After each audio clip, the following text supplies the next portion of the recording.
मेरे प्यारे सीलमपुर क्षेत्रवासियों, आदाब सलाम। आपके बीच आपका बेटा, आपका भाई हफ्सा। आज मैं चर्चा करूंगा जो हमारे सीलमपुर विधानसभा क्षेत्र में आज दिनांक 16 मई 2026 से 15 जून 2026 तक जनगणना का काम शुरू हो गया है, जिसको इंग्लिश में सेंसस कहते हैं। आइए हम सब जानते हैं कि जनगणना का मतलब क्या होता है। जनगणना, जन का मतलब होता है हम सब इंसान, और गणना का मतलब होता है इंसानों को गिनना, और इंसानों के प्रति जो लगाव है, इंसान जिस चीज को यूज करता है उसके बारे में जानना। तो आज हम इसी पे चर्चा करेंगे कि जनगणना यानी सेंसस क्या है, क्यों कराना चाहिए, इससे क्या लाभ है, इससे क्या नुकसान है। नुकसान तो कुछ नहीं है, लाभ ही लाभ है। तो आइए हम चर्चा करते हैं। मेरे प्यारे सीलमपुर क्षेत्रवासियों, मैं आप सभी को बताना चाहता हूं कि अपने भारत देश में हर 10 साल पे जनगणना होता है, और इससे यह पता चलता है कि हमारे देश की आबादी पिछले जनगणना के आधार पर कितनी घटी और कितनी बढ़ी, कितने लोग शिक्षित हुए, कितने अशिक्षित हुए, कितने अमीर हुए, कितने गरीब हुए। ये सब कुछ पता चलता है जनगणना के बेस से। तो आइए हम ये बताना चाहते हैं आपको कि जनगणना ज्यादा से ज्यादा 4 चरणों में होता है, और अगर इसको और शॉर्ट में किया जाए तो कम से कम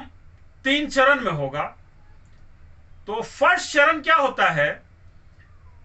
कि जनगणना करने के लिए सरकारी कर्मचारी हर द्वार तक पहुंचेंगे, और सबसे पहले आपका वो घर का जनगणना करेंगे कि आपका घर ईंट का है कि मिट्टी का है कि झुग्गी झोपड़ी है, उसका एड्रेस क्या है, उस जगह का नाम क्या है, कौन से राज्य में पड़ता है, वगैरह वगैरह। उसके बाद मुखिया का नाम पूछेंगे। फिर सेकंड में जो है परिवार का वो ब्यौरा लेंगे कि इस घर में कितने परिवार यानी कितने फैमिली मेंबर्स रहते हैं, और रहते हैं तो उनकी उम्र क्या है, सारे परिवारों की शिक्षा योग्यता क्या है, यानी कितने पढ़े लिखे हैं, कितने अनपढ़ हैं, कितने लोग उनमें से सरकारी नौकरी करते हैं, कितने लोग गैर सरकारी यानी मजदूरी करते हैं, कितने लोगों के पास 4 व्हीलर 2 व्हीलर 3 व्हीलर है या नहीं है, फ्रीज है कि नहीं है, कूलर है कि नहीं है, टीवी है कि नहीं है, मोबाइल है कि नहीं है, वगैरह वगैरह। उसके बाद फिर सरकार क्या करती है कि ये दोनों ब्यौरा लेने के बाद डेटा कलेक्ट करती है, और चौथे चरण में रिजल्ट आउट करती है केंद्र सरकार। इससे केंद्र सरकार को पता चल जाता है कि पिछले जनगणना के आधार पर जब हमने जनगणना नया कराया 10 साल के बाद, तो आबादी कितनी घटी, कितनी बढ़ी, हमारे देश में कितनी बेरोजगारी बढ़ी, कितनी घटी, कितनी शिक्षा बढ़ी, कितनी घटी, कितने लोग शिक्षित हुए, कितने लोग अशिक्षित हुए, ये सारा जो है ब्यौरा गवर्नमेंट को जनगणना के आधार पर मिल जाता है। इसीलिए गवर्नमेंट जो है जनगणना यानी सेंसस कराती है। अब आइए इससे हमें क्या फायदा होता है। फायदा यह होता है कि जैसे मान लीजिए कि हम सीलमपुर विधानसभा क्षेत्र में जैसे शास्त्री पार्क में रहते हैं, तो पिछले 10 साल पहले जो जनगणना हुआ तो शास्त्री पार्क की आबादी मान लीजिए मिसाल के तौर पर 1 लाख थी। तो सरकार ने आबादी आबादी के आधार पर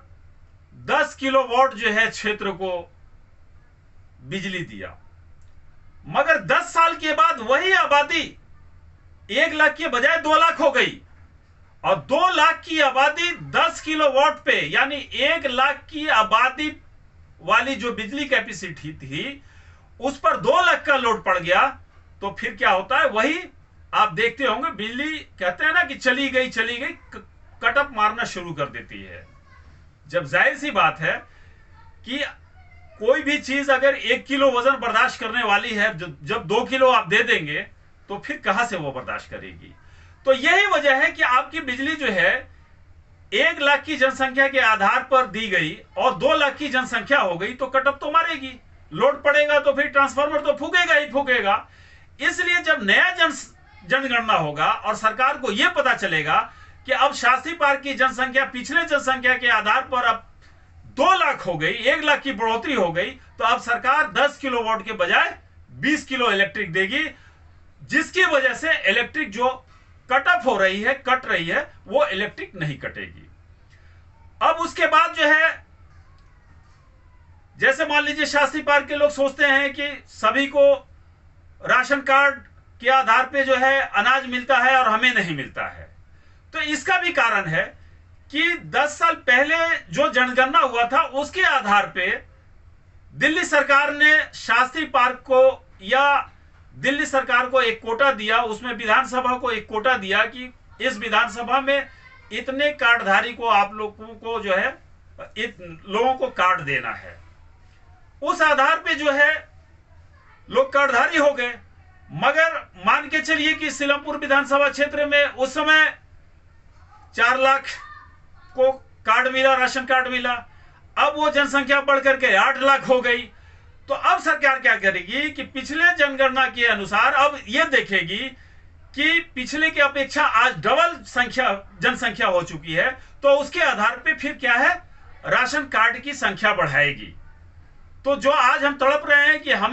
हम दिल्ली के नागरिक हैं और हमें भी राशन कार्ड मिलना चाहिए, तो जब जनसंख्या हो जाएगा और ये डेटा सरकार के पास पहुंच जाएगा कि जनसंख्या में बढ़ोतरी हो चुकी है, तो फिर सरकार क्या करेगी कि फिर जो है कार्ड की संख्या बढ़ाएगी और हमें भी राशन कार्ड धारक बनाएगी। उसके बाद शिक्षा की बात आ जाइए, सरकार ने पिछले जनसंख्या के आधार पे जो है विद्यालय बनाया, कॉलेज बनाया, अब जनसंख्या बढ़ गई, जिसके वजह से जो है उसी स्कूल की कैपेसिटी, कॉलेज की कैपेसिटी मान लीजिए कि 5000 बच्चों की है और जनसंख्या जो है दुगनी हो गई, तो उसके वजह से अब प्रिंसिपल कह देता है कि भाई हमारे यहां सीट इतना ही है, अब जनसंख्या बढ़ गई है तो भैया हमारे यहां फुल सीट हो चुकी है, अब एडमिशन नहीं होगा। तो जनसंख्या के आधार पे फिर सरकार जो है क्या करेगी कि या तो उस स्कूल में भवन का निर्माण करेगी, शिक्षक बढ़ाएगी, अगर जगह नहीं है तो फिर दूसरे जगह विद्यालय बनाएगी, कॉलेज बनाएगी। उसी तरह से हॉस्पिटल में भी जो सीट की संख्या तय की गई है वो पिछले जनगणना के आधार पर ही की गई है। जब सरकार को यह पता चलेगा जनगणना से कि संख्या बढ़ चुकी है, उस आधार पर उस हॉस्पिटल में बेड बढ़ाएगी या फिर नया हॉस्पिटल बढ़ाएगी। उसी तरह से प्रधानमंत्री आवास योजना की बात है, पिछले जनगणना के आधार पर जो है सरकार ने प्रधानमंत्री आवास योजना आवंटित किया और आज हम कहते हैं कि सबको मिलता है और हम भी एलिजिबल हैं और हमें नहीं मिल रहा है। तो वो पिछले जनगणना के आधार पे जो है सरकार ने वो कोटा तैयार किया था। अब जब ये जनगणना होगा और सरकार को ये पता चलेगी कि जनसंख्या बढ़ चुका है, उस आधार पे सरकार जो है फिर प्रधानमंत्री आवास योजना में बढ़ोतरी करेगी। तो इस तरह से बहुत सारी योजनाएं जो है सरकार के पास, जब जनसंख्या आपकी जाएगी और सरकार को यह पता चलेगा कि जनसंख्या बढ़ चुकी है, तो एरिया में इलेक्ट्रिक कैपेसिटी बढ़ाएगी, विद्यालय कॉलेज की संख्या बढ़ाएगी, हॉस्पिटल में बेड बढ़ाएगी या नया हॉस्पिटल बढ़ाएगी। बेरोजगारी की संख्या जाएगी तो देखेगी कि बेरोजगारी की जनसंख्या बढ़ चुकी है, उसके लिए फिर रोजगार की साधन मतलब जो है बढ़ाएगी। तो जैसे झुग्गी की संख्या आएगी, कच्चे मकान की संख्या आएगी, ये गवर्नमेंट को पता चलेगा कि 10 साल की अपेक्षा जो है झुग्गी और कच्चे मकान की जनसंख्या बढ़ चुकी है, तो प्रधानमंत्री आवास योजना का कोटा बढ़ाएगी।